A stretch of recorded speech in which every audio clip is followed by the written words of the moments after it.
On va commencer avec Malika Abidar, parce que figurez-vous que Gîtes de France, eux, quand on leur a proposé le sujet, ils nous ont dit « Mais attendez, vous plaisantez. Nous, du collaboratif, on en fait depuis 60 ans. » Donc Uber n'a rien inventé finalement, Malika. Il y a d'autres paramètres qui entrent en jeu sur le développement de l'économie collaborative et des nouveaux éléments absents, en tout cas dans l'environnement Gîtes de France, qui fait que les acteurs type Airbnb, HomeAway, rajoutent un peu plus que ce qu'on faisait nous auparavant. Alors, les Gîtes de France, oui. Donc Gîtes de France, vous pouvez nous expliquer, c'est 32 000 employés, c'est ça? Non. Alors, notre réseau Gîtes de France, on est une association. Oui. Donc c'est un réseau d'indépendants, c'est de un particuliers. Réseau jusqu'au niveau du propriétaire. Donc il y a 47 000 propriétaires qui composent le réseau Gîtes de France. D'accord. Et c'est ces 47 000 propriétaires qui sont propriétaires du label, de la marque et de l'activité Gîtes de France. D'accord. Et ces propriétaires collaborent depuis 60 ans. Voilà, mes employeurs sont des propriétaires qui s'élisent entre eux à l'échelon des départements. Et il y a l'équivalent au niveau national, conseil d'administration et des élus qui organisent l'activité. D'accord, donc il y a 60 ans, il n'y avait pas Internet, donc ils collaboraient comment? Sur le Minitel, par fax? Le Minitel, on a été précurseur sur Minitel en activité économique, puisqu'on a été parmi les premiers acteurs dans le secteur du tourisme à commercialiser l'offre de location vacances chez l'habitant sur le Minitel. Alors qu'est-ce qu'il faut retenir de votre expérience aujourd'hui par rapport à cette économie collaborative dont tout le monde parle aujourd'hui? Comment vous voyez ça, vous, de votre prisme? Alors pour nous, ce n'est pas une nouvelle activité ou un nouveau modèle économique puisqu'on le pratique depuis 60 ans, comme il a été dit.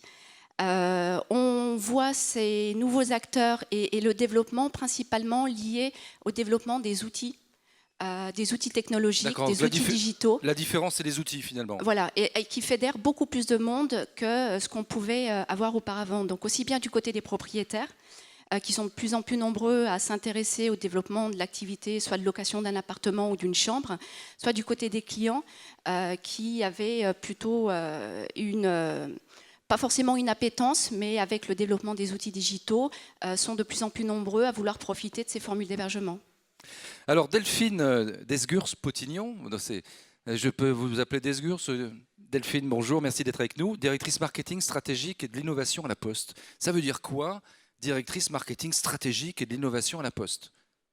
Alors, en fait, ce n'est pas mon titre, donc je pense que ce n'est pas trop le sujet. Alors, qu'est-ce que c'est que ce script? Non, je suis en charge de l'innovation, directrice innovation donc, la Poste, et développement des e-services. Globalement, c'est travailler sur les nouveaux services dans le numérique. Et pour nous, l'économie collaborative a été un sujet à la fois d'exploration et d'exploration et d'expérimentation depuis le début.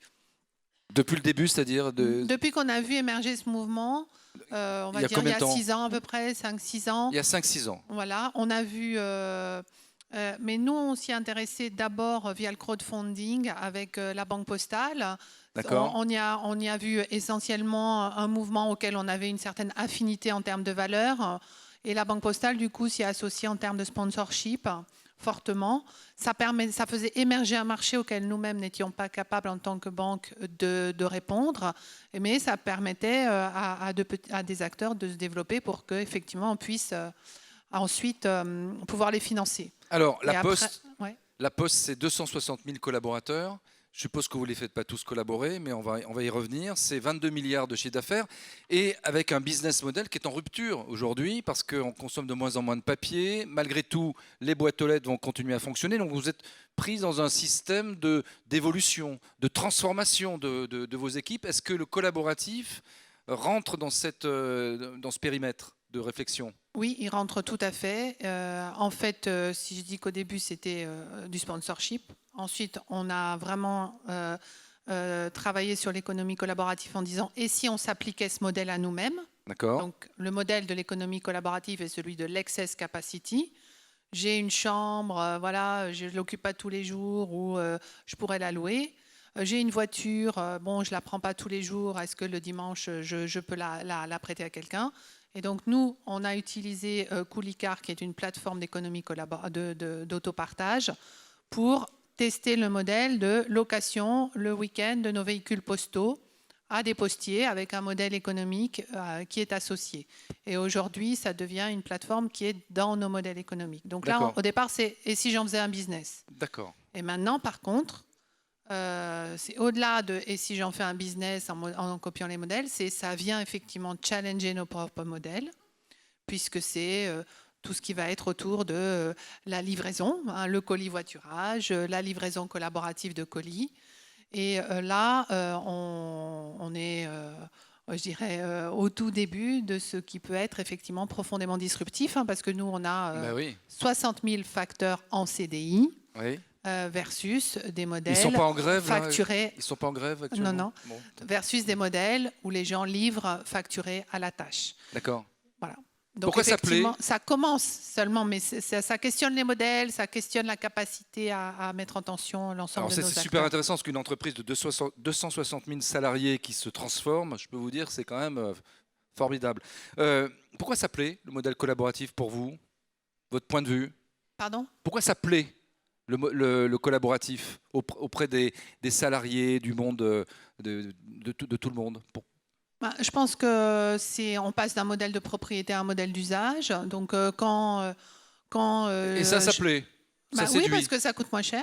D'accord. Et puis ça peut me faire un petit revenu. Donc voilà, c'est cette fluidité de revenus et d'usage et de consommation. Christophe Kuner, donc c'est un peu notre spécialiste, vice-président marketing du groupe Generix. Donc toi, tu auscultes un tas d'enseignes, un tas de groupes. Est-ce que dans tes clients, il y a les enseignes ont ce niveau de maturité dans la réflexion sur le collaboratif qu'ils essaient d'intégrer dans leur modèle économique, comme la Poste? Globalement, très peu. Il faut être clair, c'est-à-dire c'est des modèles qui arrivent, qui émergent. Moi, je suis un gros scrutateur justement de ces éléments-là parce que ça touche beaucoup l'engagement client. Et quand on regarde les deux types d'économie collaborative que je vois, il y a celle du service, celle du produit, des intermédiations du service. On est donc du Uber, du Blablacar, etc.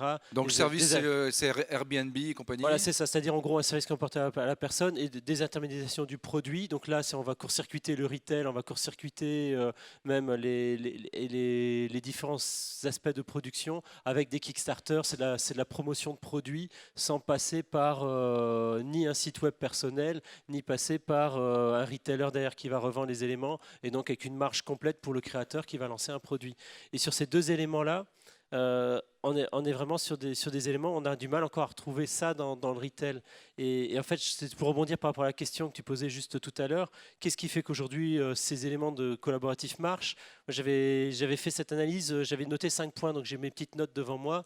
Les 5 points, c'est la praticité. Ce sont des choses qui sont extrêmement pratiques, on a accès tout de suite au truc, c'est bien pensé, c'est bien foutu. C'est-à-dire des expériences de participatif, il y en a des centaines, il n'y en a que quelques-unes qui émergent. Pourquoi? Parce que c'est les plus pratiques, les mieux pensées qui ressortent.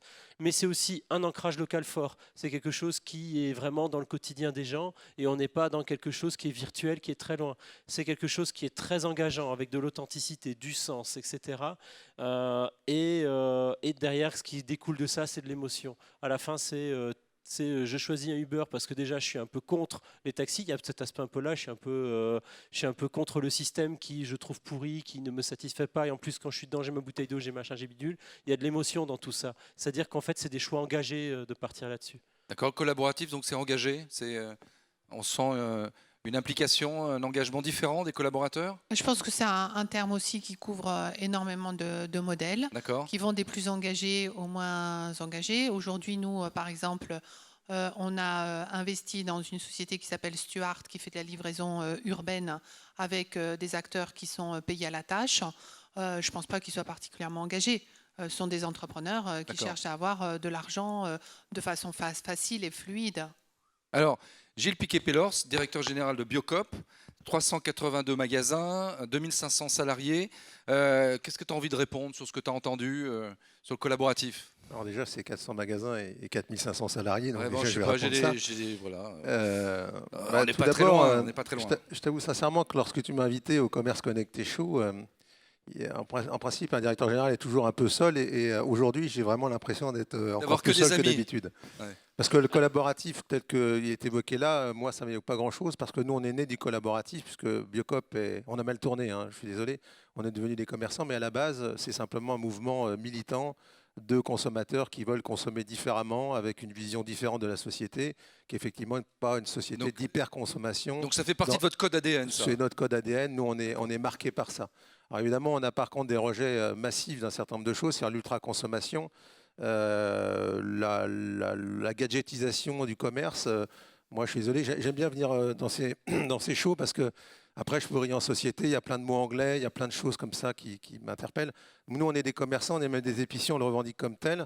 Et si je fais l'expérience que j'ai faite hier, il y a peut-être les mêmes dans la salle, donc je vais m'abstenir, mais combien y a-t-il de consommateurs Biocop dans cette salle? Je crains que de voir un certain nombre de mains se lever. Alors, combien consomment chez Biocop? Levez la main. Ils ne le feront pas. Il y en a moins qu'hier, ils ont été prévenus. Ouais.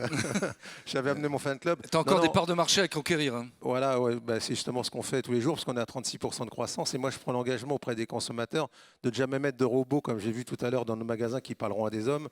Non, mais des hommes qui parlent à des hommes. Pas d'écran inutile pour consommer de l'électricité qui ne sert à rien, fût-elle renouvelable. Voilà, c'est ça notre vision du monde. Et le commerce collaboratif, c'est aussi notre vision. Nous, on réfléchit plutôt aux outils et l'utilisation de ces outils pour faire en sorte que le collaboratif soit un vrai collaboratif et pas simplement basé sur du business. On en fait aussi, hein. Je vous assure, on se porte très bien. D'accord, oui, Philippe Lurtel, un Biocop concurrent collaboratif, c'est envisageable sur la toile Non, mais moi je trouve qu'il est dans un modèle qui correspond en effet à l'économie collaborative de demain. Après, maintenant, c'est vrai qu'il faut que ces messages soient plus diffusés, puisqu'en fin de compte, il y a encore beaucoup de gens qui ne le connaissent pas. Mais aujourd'hui, il est en effet sur la bonne voie. Il faut voir là une croissance qui, aujourd'hui, dans l'alimentaire, est capable de faire 36% de croissance. Il y en a, pour l'instant, il n'y en a qu'un. Hein. Alors, Alain Testa, bonsoir. Bonjour. Bonsoir.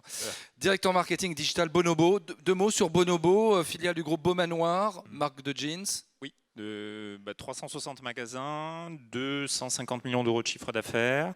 C'est une marque qui a 10 ans, donc une marque bien née, bien équipée dès le début. Marque de jeans engagée, responsable et aussi très communautaire. Alors vous vous intéressez au textile recyclé, on a été chopé dans la presse ce genre d'informations. Ça fait partie du collaboratif, ça? C'est des idées qui sont venues des collaborateurs? Oui, c'est exactement ce que dit Christophe, c'est le collaboratif qui est dit de produit, et plutôt qu'il nous échappe, comme tu le précisais, nous on a décidé d'associer nos clients. Alors il y a deux exemples intéressants que je souhaitais partager avec vous. Le premier, c'est ce modèle-là, en fait, qui est une vraie innovation. C'est un produit qui s'appelle Rebirth, qui a été primé à la COP21 récemment. Et en fait, tout le principe, c'est un écosystème complet de recyclage de jeans qui est sur un modèle collaboratif où les consommateurs viennent dans nos magasins Bonobo pour déposer leurs jeans usagés dans des bornes de collecte. Et après, on a tout un système avec des partenaires, notamment le relais, en fait, qui récupère tous les jeans collectés, qui les transforme ou qui les retransforme en matière première. Cette matière première part dans une usine de filature qui est dans le sud-ouest, qui refait des bobines, hein, c'est ce qu'on voit sur les images.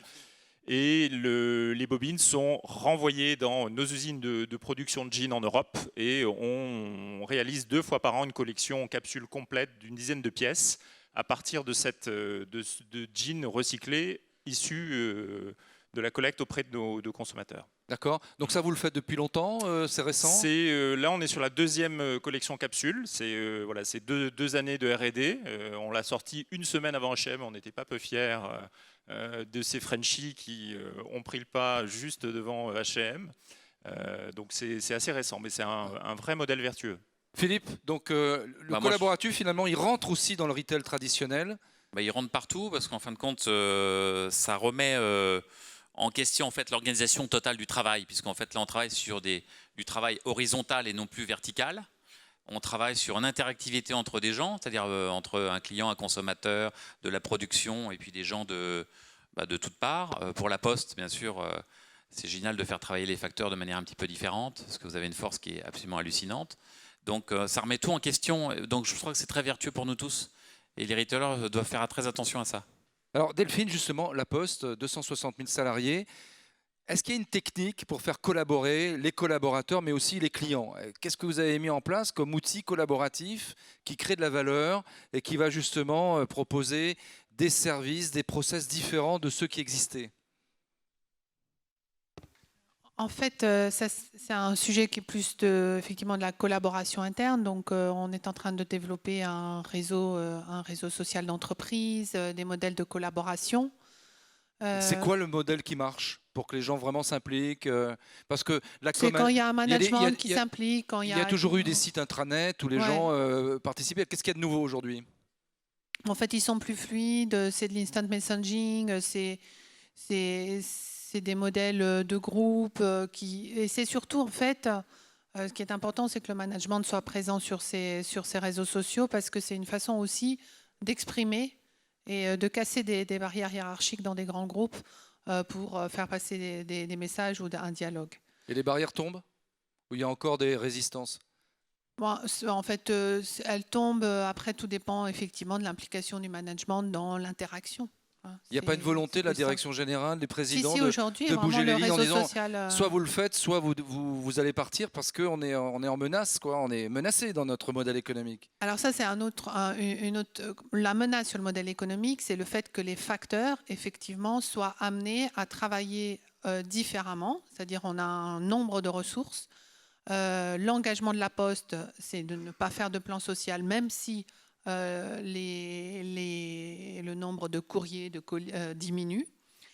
Donc, ça veut dire, de façon forte, c'est 6% par an. Donc, ils ont de moins en moins de courriers dans leur besace. Donc, il faut effectivement retravailler sur des modèles où ils collaborent sur de nouveaux métiers. Oui. Donc, c'est là où on les amène, on les forme à des nouveaux métiers. C'est là où on va travailler par exemple sur la surveillance des personnes à domicile ou le portage de médicaments, beaucoup autour effectivement de la silver economy qui devient. Voilà. Ils transforment leur métier. Ils transforment leur métier. On a une nouvelle business unit autour de la silver economy et donc on transforme et on forme les facteurs et on transforme aussi notre organisation pour servir ces nouveaux services. Ils se transforment facilement. Il y a pas de. On m'a dit, moi j'avais invité le DSI de la Poste, Foulon. Il est parti. Il me disait qu'ils avaient déployé une vingtaine de milliers de smartphones qu'ils ont donnés aux facteurs et ils se sont formés eux-mêmes en très peu de temps. Et il était même lui-même surpris de la rapidité avec laquelle la transformation s'est opérée. Oui, parce qu'en fait, on leur a fourni un téléphone. La clé de succès dans ce modèle-là, c'était que le téléphone, il était à la fois personnel et professionnel. Et donc, à partir de là, l'adoption, vu qu'on est dans un modèle où tout le monde a son téléphone personnel, a été immédiate. D'accord. Christophe, donc le smartphone, encore une fois, c'est l'outil collaboratif? Oui, ça aucun doute. Hein, ce qu'on disait, pour que ce soit pratique, il faut que ce soit l'objet le plus simple à utiliser du monde. Donc le smartphone, c'est clair. Moi, j'avais envie de revenir en fait sur des exemples de ce qu'on pouvait faire dans le retail, sur le collaboratif. Comment utiliser justement l'énergie du collaboratif pour en ressortir quelque chose qui mette en avant justement l'enseigne, la marque. Et j'ai un exemple qu'on a mené avec nos amis de chez Microdon auprès de Nature et Découverte, qui est absolument génial. C'est-à-dire qu'eux, ils n'ont pas pris le collaboratif pour dire on va prendre votre argent et on va collaborer ensemble avec votre argent. Non, ils ont plutôt pris un aspect où chaque enseigne, chaque magasin est porteur d'un projet qui a un impact durable autour du magasin lui-même. Ça peut être sauver les faucons de Beaugrenelle, ça peut être n'importe quoi, mais avec un projet choisi par le personnel du magasin et qui est en fait après porté avec les clients, non pas seul, c'est pas l'enseigne seule, mais c'est ensemble avec le Microdon, donc qui est l'arrondi solidaire en fin de paiement.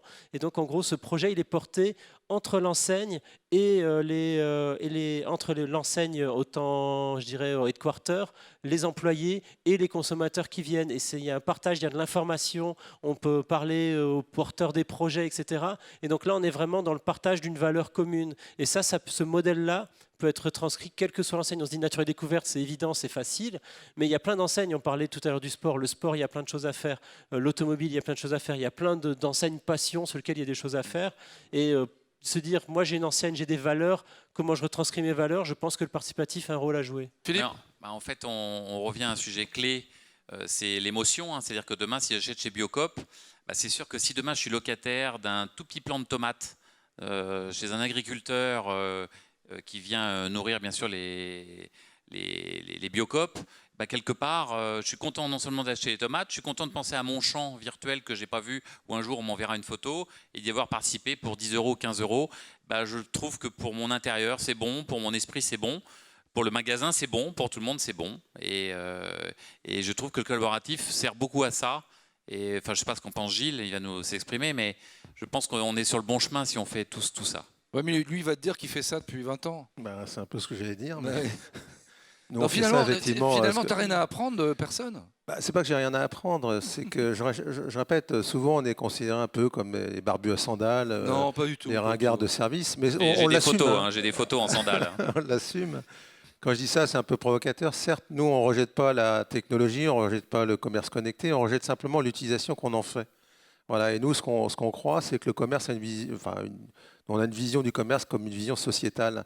Et ce qu'on déplore aujourd'hui, et c'est pour ça qu'on reste dans nos lignes, je pense que ce qui fait la force de Biocop aujourd'hui, parce que c'est vrai que jeter 36% à la tête de gens qui, des fois, ont quelques difficultés à boucler leur budget, c'est toujours désagréable. Mais nous, on le fait parce qu'on dit qu'on peut faire du business, pour parler, on peut être un retailer, voilà, on peut être plein de choses comme ça, en étant simplement aligné entre les valeurs de l'entreprise qu'on a mises en place il y a 30 ans en arrière.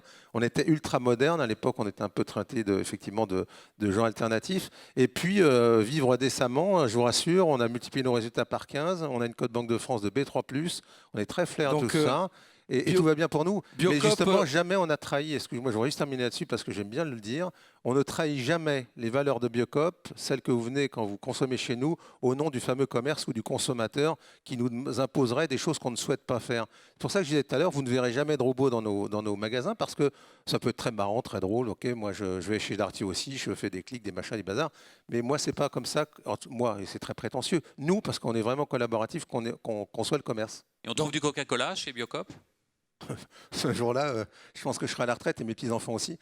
Donc non, c'est pas tout à fait le genre d'entreprise avec lequel on travaille.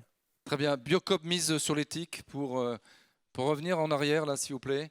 Donc Biocop mise sur l'éthique pour se démarquer de ses concurrents. Donc l'éthique, c'est ton fonds de commerce, c'est du business. Enfin, une nouvelle fois, moi je suis le prime actif de la bande. Hein. Moi je suis directeur général depuis 5 ans aujourd'hui. Moi mon rôle, c'est pas de définir la politique, ni la stratégie, ni même l'orientation. Ça c'est le rôle de nos politiques parce que je rappellerai qu'on est une coopérative. Et quand on parle de collaboratif, pour revenir à ça, on est coopératif. À notre connaissance, on est quasiment la seule au monde à avoir ce type de mode de fonctionnement, non pas en tant que coopérateur, mais parce qu'on a 4 sections qui regroupent toute la chaîne, les consommateurs, les producteurs, les salariés et les magasins. C'est ça qui fait la différence.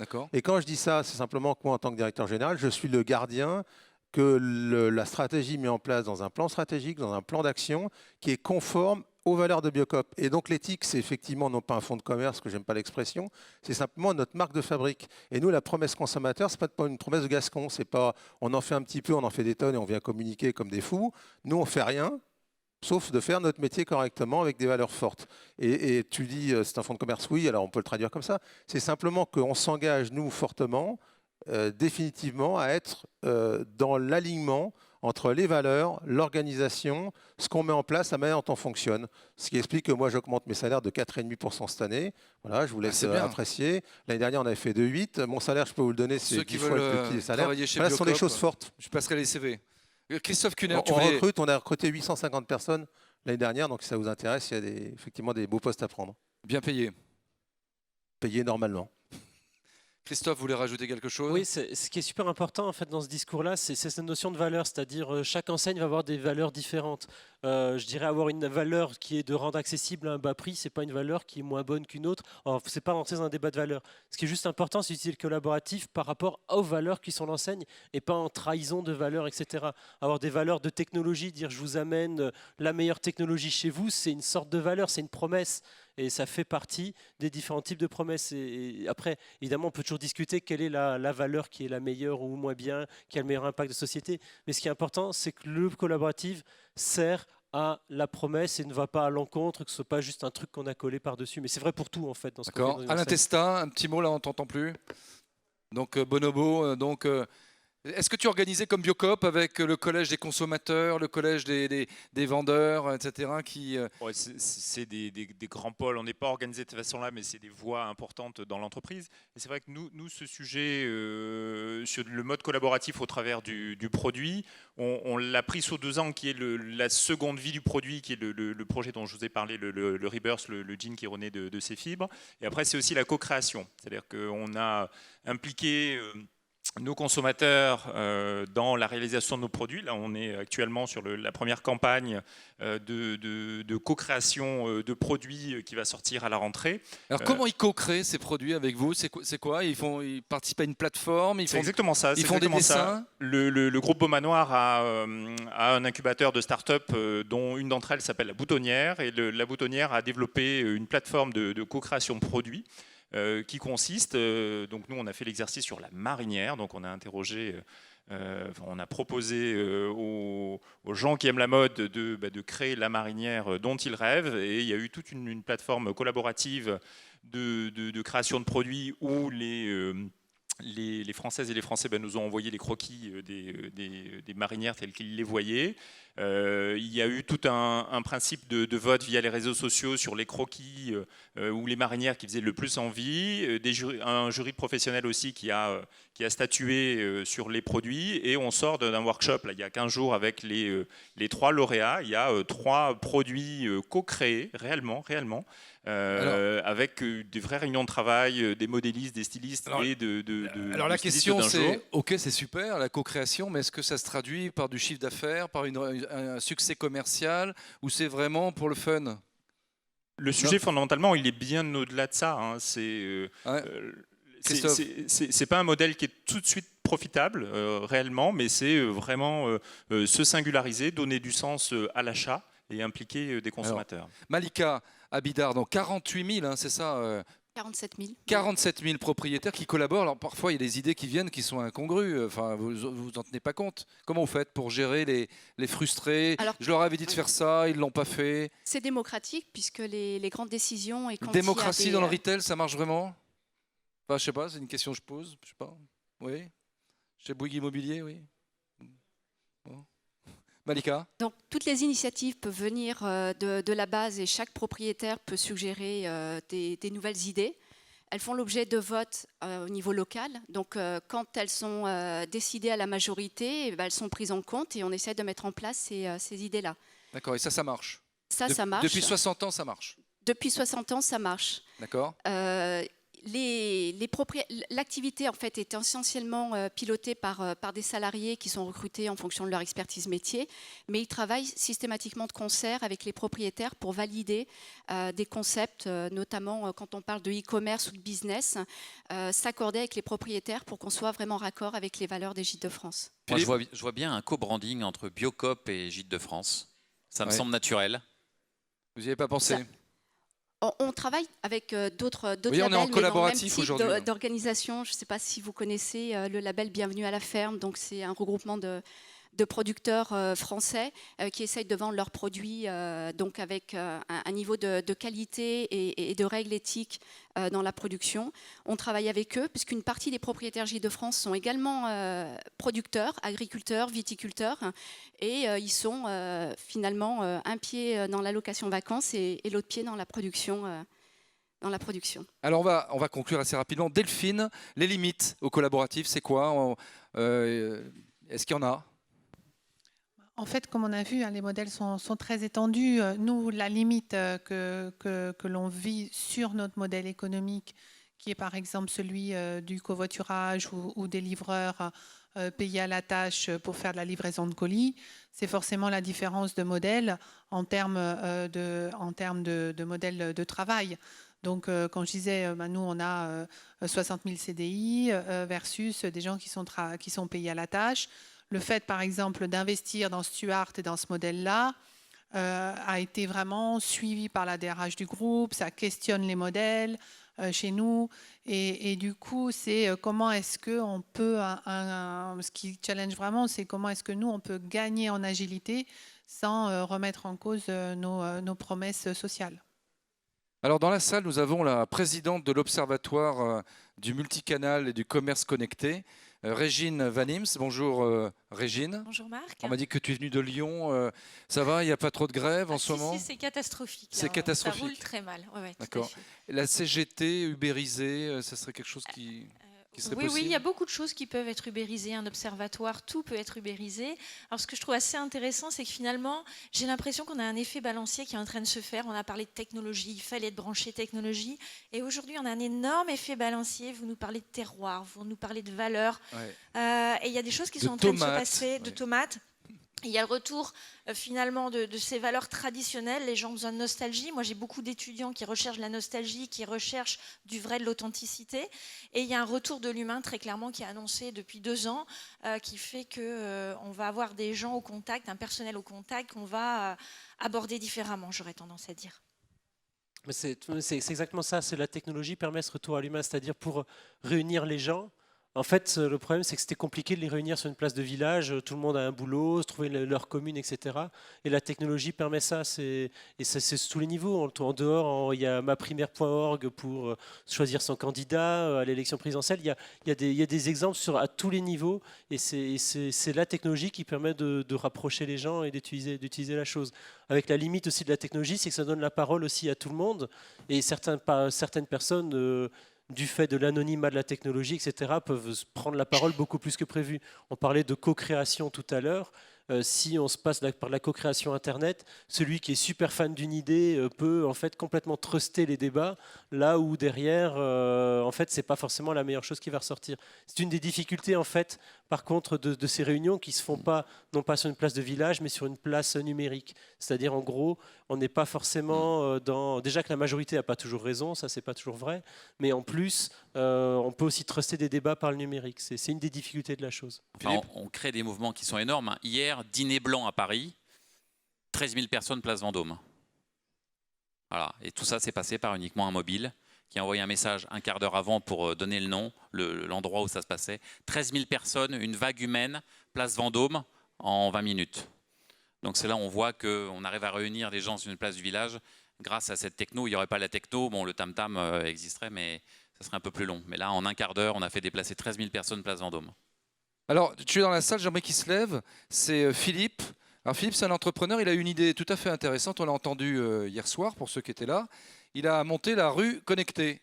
Et donc il rassemble des commerçants qui ne sont pas nécessairement, enfin des commerçants concurrents, qui se réunissent autour d'une plateforme et qui partagent les données, etc. Raconte-nous comment ce nouveau mode collaboratif dans la rue entre les commerçants se passe.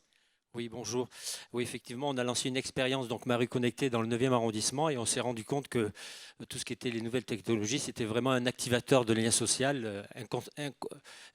C'était une manière de, au lieu d'aborder le commerce de proximité individuellement, c'est de les mettre sur un réseau de quartiers, de se regrouper un petit peu comme un centre commercial. Et nous, on s'est vraiment rendu compte que le lien social, c'était quelque chose qui était en train d'émerger, et je rejoins tout à fait ce que vous disiez. Et cette nouvelle place, en tout cas Ma Rue Connectée, ce réseau social, a fait émerger en tout cas un besoin justement de communiquer. Et nous, on s'est rendus toutes les semaines pendant 6 mois chez chacun des commerçants partenaires, et ils nous attendaient, ils avaient envie de parler avec nous, ils avaient envie de communiquer, et je crois que c'est primordial. Donc je pense que c'est un vrai activateur de lien social. Merci. Donc ça veut dire que le digital, le collaboratif ménage, comme le disait fort justement Régine tout à l'heure, les valeurs d'éthique humaine, de proximité, etc. Tout est possible. Ah, mais c'est complètement en train de remonter à la surface. En tout cas, nous, on en est persuadés. Régine ? Alors moi, je faisais une intervention dans des petits commerçants, donc je vous rejoins complètement. Je pense que le commerce de centre-ville et de proximité a véritablement la possibilité d'offrir des services particuliers en organisant des partenariats entre eux incroyables à travers les réseaux sociaux. Demain, mon primeur, il ne me vendra pas des légumes, mais moi qui ai du mal le soir à savoir quoi faire à mes enfants, eh bien, il va me dire, ce soir, il y a une recette, on fait ratatouille, tout sera prévu pour vous, vous le mettez sur le site internet dans votre cahier virtuel et vous pouvez venir le chercher à un moment où ça vous arrange. Donc demain, on va réinventer le commerce de proximité et la personnalisation, ça sera véritablement la possibilité des petits commerçants. Philippe ? En fait, toutes les questions d'entrée, les clés d'entrée changent. C'est plus le même questionnement. C'est en effet, je vais pas acheter ce soir en me disant, je vais acheter du jambon, du vin et du pain. C'est, on va dire justement, c'est quoi la recette ce soir ? Je reçois des amis, ma belle-mère a dîné, etc. Et en fait, on provoque des scénarios et se connecter sert à tout ça. On n'est plus dans une consommation linéaire, on est dans une consommation contextuelle. Bien sûr, on achète ces produits chez Biocop. Oui, justement, on va finir avec Biocop. Gilles, que tes points de vente en centre-ville, sur Avignon, Carpentras, etc., se regroupent avec les commerçants locaux, avec Ma Rue Connectée, ils peuvent le faire ? Bien sûr, on le fait. Et tu les encourages à le faire ? À partir du moment où ils ne sont pas incompatibles avec nous, d'où la difficulté qu'on pourrait avoir avec Gilles-de-France, parce qu'il y a des paysans qui ne sont pas spécialement bio. Non, j'ai très peur parce que quand j'entends ce que j'entends là, je m'aperçois que beaucoup vont se jeter dans ce qu'on fait nous aujourd'hui depuis maintenant 30 ans, c'est-à-dire faire du commerce. Oui. Donc, avec des recettes de cuisine éventuellement, avec des associations qu'on invite, avec effectivement du vrai collaboratif, c'est-à-dire des gens qui participent à la vie d'un magasin, chacun avec sa vision du monde, puisque nos magasins sont effectivement des sociétaires indépendants. Donc je commence vraiment à avoir peur, je vais avoir beaucoup de concurrents. Il paraît même que Carrefour va être numéro 1 de la bio en France en peu de temps.